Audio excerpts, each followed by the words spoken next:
Good evening, I'm Adrian Seet and you're watching Bizworld. Local retailers returned as net buyers to the tune of 135.1 million ringgit last week, while both local institutions and foreign investors turned net sellers. Now, according to MIDF research, foreign selling of Malaysian equities stood at 82.9 million ringgit last week from a net inflow of 26.1 million ringgit the prior week.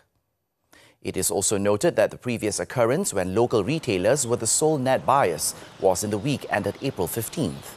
Foreign investors were net sellers once again after being net buyers for a brief 2 weeks. Net outflows from them summed up to 83 million ringgit for the week ended May 27th. Low valuations and a steady economic outlook will see continuous foreign funds gravitating into Malaysia in the second half of this year. According to Rakutan's Trades Head of Research, Kenny Yee, prevailing weak ringgit versus the greenback is also an incentive for foreign funds to look at Malaysia. Our low valuation and also lower volatility in by comparison, I think since we are expecting the flight of funds out from other markets back into Asia, we are certainly expecting some spillover effect from this. Okay, so that's why we are expecting more foreign funds to flow into Malaysia going forward. Foreign fund flows has reversed this year, with foreign inflows totaling 7 billion ringgit year to date. Therefore, foreign funds is seen to provide the much required liquidity in the market. Hence, FBM KLCI is expected to touch 1,670 by year end. Meanwhile, the ringgit is expected to strengthen by year end to around 4.15, 4.20 versus the greenback, in line with the high crude oil prices coupled with more inflows of foreign funds. Increasing input costs would take its toll on sugar producer MSM Malaysia's earnings in the near term.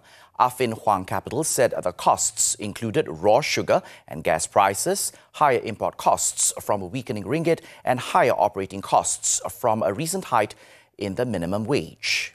This was despite it could be mitigated by resilient premiums from the industries and exports businesses. MSM's first quarter core net loss of 39.3 million ringgit was below the firm's and consensus estimates due to the higher than expected cost of sales and operating costs. The group's utilization factor fell to 43%, while the refining costs increased by 28% year-on-year. Its first quarter revenue, meanwhile, increased 15.7% year-on-year to 595.9 million ringgit on the back of a higher overall average selling price across the segments.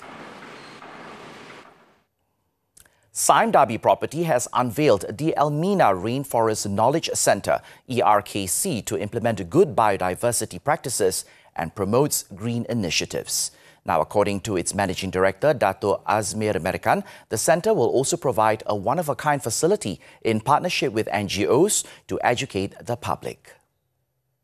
It is so important that we rewild our spaces in order for forests to be connected.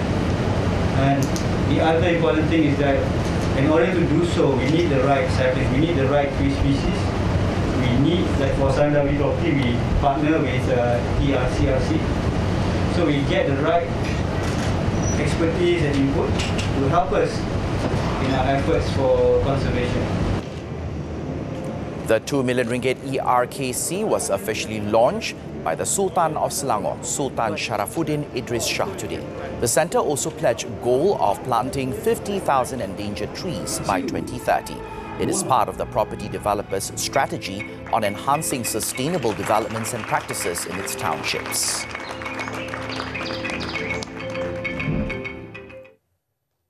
And that's all the time we have for Bizworld. I'm Adrian Seet. Thank you for watching and keep tuning in to TV3.